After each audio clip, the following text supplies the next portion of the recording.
Shadow of War, in my opinion, is even greater than Shadow of Mordor. It improves on the game in every way possible, plus it allows for you to recruit and level up your own Uruks, as well as for random encounters to even happen. Whether you're being ambushed by one or even two different Uruks, or just you're about to be killed by one and a loyal Uruk comes to your aid and completely decimates them and saves you. Shadow of War by far is one of my favorite games to this day, and it is one of my most memorable games from my early college days because I dumped hundreds of hours on this game on PC. Even now, after finishing the platinum and being done for weeks, I still go back and play it even if it's only for 15 minutes, because I just go around and look for the coolest orcs I can find, or I go and raid someone else's fortress and try to put together an even more powerful army by stealing their captains. But look, I got the platinum on Shadow of Mordor recently, so it was only right that I go back and visit Shadow of War 2. My name is Mitch and welcome to GamerRN. Let's jump into the platinum. Real quick, if you haven't played Shadow of Mordor or have any idea what Shadow of War is about, let me help you out. Shadow of War takes place after the events of Shadow of Mordor, but now you will be trying to stop the Witch King himself. You start off by trying to prevent the loss of the Palantir, but unfortunately there is a traitor within Minas Morgul, who eventually turns on everyone. Shadow of War heavily expands on the Nemesis system and also expands and brings in fortresses within Mordor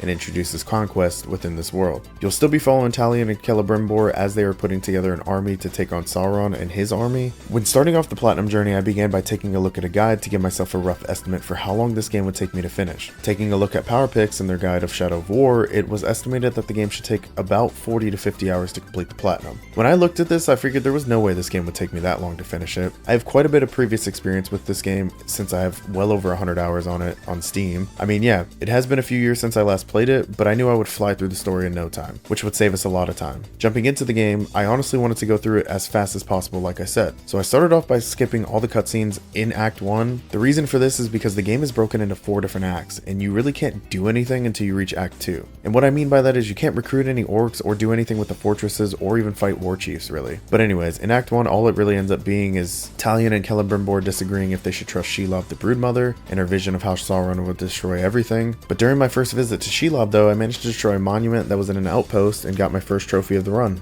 Vandal. And with that, we're locked in for the long haul for this platinum run. Talion trusts Shelob in all of her visions and discovers that he is able to find the war chief that is leading the attack on Minas Morgul. With the help of fellow Gondorians, they managed to take down the war chief, and I got the trophy, Hostile Takeover. Shortly after defeating the war chief, I had a random encounter and met an orc that had cheated death, which got me the trophy Better Luck Next Time. I honestly had no idea who this guy was, and I had only been playing for a couple hours at this point. I also wanted to complete all the collectibles within Minas Morgul before completing the first act, since I didn't really want to have to come back here if I didn't have to. So after collecting all 6 words, I managed to go to the barrows and unlock the door for the trophy Speak Friend and Eater. After collecting all the collectibles I could, or at least the ones I remembered to, I went on with the main story and eventually discovered the traitor within Minas Morgul. We ended up fighting the Witch King and we even lost the Palantir. But with that, I finished the first act of the game and got the trophy What Once Was Lost. After starting Act 2, I managed to use some of the money I'd earned to unlock 3 gem slots for the trophy Roll of 3. After I met Bruce and learned that I can dominate captains, I started dominating all the captains that were lower level than me to start my army. With one of my first captains, I did send him on a mission and I didn't realize that I was sending him to go defeat his blood brother. So for having him take out and kill his blood brother, I got the trophy Blood on Blood. At this point, this early in the game, most of the captains, even within Nurnen, are a higher level than me. So I had decided I wanted to try to recruit some so that way I would 1, be building my army, and 2, leveling up Talion. And this meant I was going to go start completing online vendettas. And after finishing the first one, I got the trophy Bound by Blood. I then took some of the gems I had been acquiring from some enemy orcs and I upgraded them by combining 3 of them and got the trophy Forger. I also used some of the money I had been earning to upgrade one of my captains, and after giving him a gang, I got the trophy Follower Perks. I also threw one of my random captains into the fighting pits, and he actually surprisingly won, because we only recruit the best ones here. I got the trophy I Like to Watch. Weirdly enough though, I also got the next trophy Nemesis, which was for encountering an orc 3 times in a Nemesis mission and not killing him, but I genuinely have no idea who this person was or where they were at, or when I met them, but you know, hey, we got the trophy. I then later managed to turn all of the war chief's bodyguards and then confronted him for the trophy The Operative. I also managed to start a siege with all the war chiefs being my own war chiefs, and I got the trophy It Came From Within. After successfully capturing the first fortress, I got the trophy First Steps. One of the big things I was kind of avoiding within this game, just because you don't really have to do them if you don't want to, was the outpost. The reason for this is because honestly, past the 1 trophy behind them, there's not really anything to do with them. But I managed to complete my first outpost and I got the trophy dismantled. I also forgot that upgrading gear was a thing to receive an extra bonus from them, but when I finally checked a few pieces of my gear, I managed to upgrade one for the trophy Fit for War. Finally in Act 3, and just following the main story and trying to finish all the quests within the game, I managed to send one of my captains to back one of my other captains and act as reinforcement, and got the trophy Power Couple. I then let some random orc take me out, at least that's the story I'm going with, but this unlocked a vendetta mission, and after completing the mission and winning back my dignity, I got the trophy Avenged. Also, at the beginning of these games, I typically just recruit every single captain I can, which means it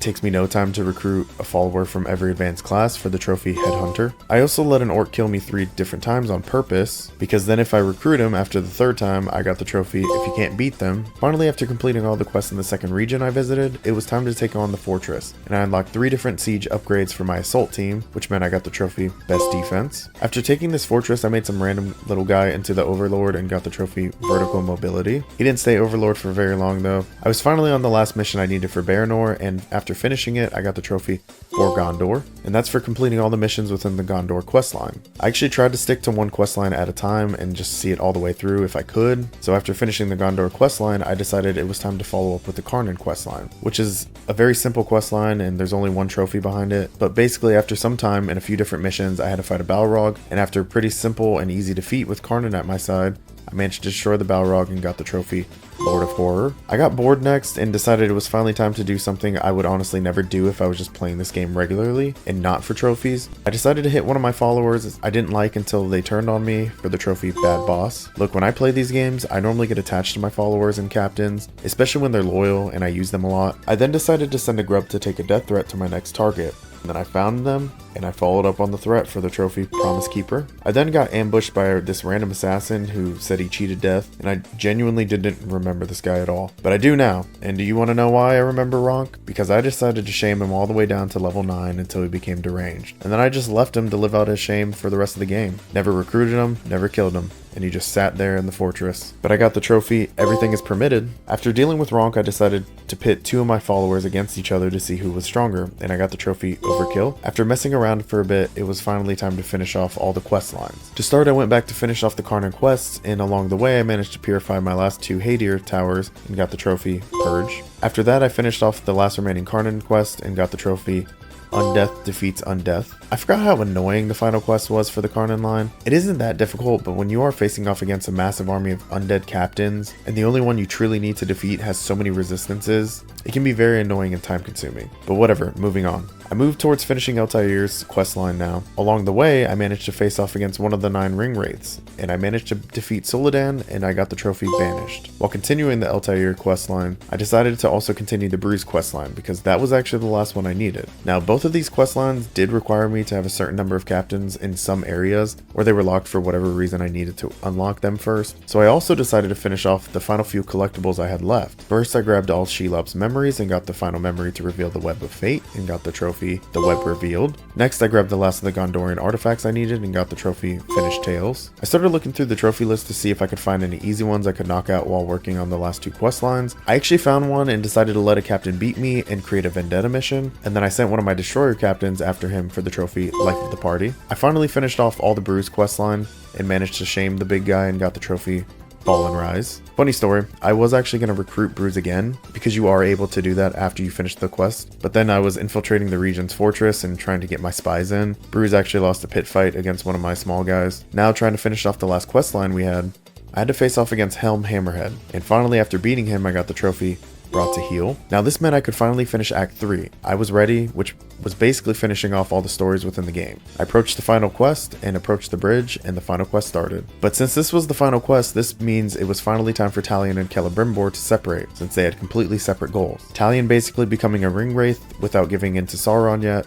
decided to head to Minas Morgul and take the city back. And Celebrimbor and Altair went after the Witch King himself. After completing the quest and finishing Act 3, I got 3 trophies: Forged by War, the Stuff of Legend, Stalemate is Victory. Now, the main story was done, and it was all about finishing all the extra stuff in the trophies I missed. I decided to complete all of those Shadow of the Past missions within a region and got the trophy Second Age Warrior. I also found a way to attract the Drake to a fortress and unlock the trophy Feed the Beasts for attracting every beast using bait. I then went back to one of the old quests and managed to snipe a Drake with a bow while I was riding a grog, and got the trophy Wild Things. I ended up having to look at a guide, but I managed to find out how to get one of your followers captured, and I managed to go and save him right after and got the trophy no orc left behind. The reason I had to look up a guide is because I normally don't fail my orcs. I normally respond to every single one of their missions normally. I progressed a bit into Shadow Wars and managed to unlock a mask that would allow me to spawn all of the rare grogs that I was missing. And so after visiting all the different regions and finding all 3 of them, I got the trophy Rough Rider. At this point I didn't have much left, but I did have 2 pretty big trophies that I needed, which consisted of finishing off Shadow Wars, which was basically just finishing the end of Act 4, and also reaching the rank of Captain within the online conquest. I decided to farm the online conquest first since it was a bit more fun and enjoyable. And while facing off against an overlord, I decided to jump on the back of an Olog and hit him with the hammer and earning myself the trophy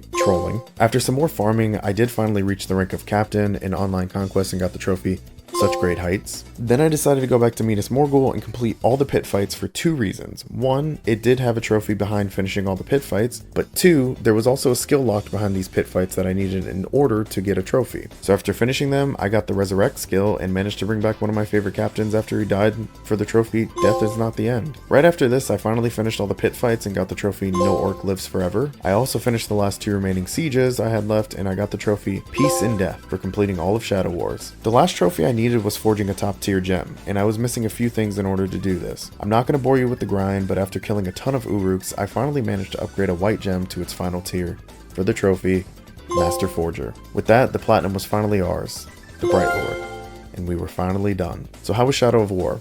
Do I think the game is better than Shadow of Mordor? How was the platinum experience itself? Is it worth the time to play it? Shadow of War for me definitely takes the cake. Partly because I was playing this game when I first got into college, and I continued playing this game going on 2 years after that. This was one of those games when I was in nursing school years ago. I could just boot up on my PC and play a couple online conquests, and it was just so much fun. But you're not here for that, you're here for the platinum experience. And honestly, this one was definitely a lot easier than Shadow of Mordor in my opinion. There was a lot less grinding and collectibles, and most of the collectibles in this one seemed to me like I gathered them a lot faster, since a lot of them are placed near quests, or you will go past them during some quests, so it makes it easier to get to them all. But you also have easier means of transportation within this game. I also know this game was supposed to take me close to 50 hours, and I still managed to complete the platinum in under 33 hours. I am currently sitting at 39 hours on the game though, but that is mostly because I have continued to go back and play online conquests after my shifts and when my daughter is sleeping. I definitely think this is a game worth platinuming, and if I could go back and do it again, I probably would. I do wish even to this day that they would stop wasting all the opportunities to make another game in this franchise and make it even better and expand on the system in itself, especially with all the advancements we've made in software. But unfortunately, I don't think we're ever going to be blessed with another one of these. I think it's only like 10 more years until the Nemesis system can be used by other companies, or at least that's when I think the patent expires, which probably means we will get a bunch of games with this mechanic if some developers are willing to put in the time and work to make it really flow. But I would love to see that. But anyways, that's my platinum review of Shadow of War. I hope you enjoyed the video. If you did enjoy, feel free to hit the like button and subscribe. Comment any games or series of games you want to see me platinum or 100%,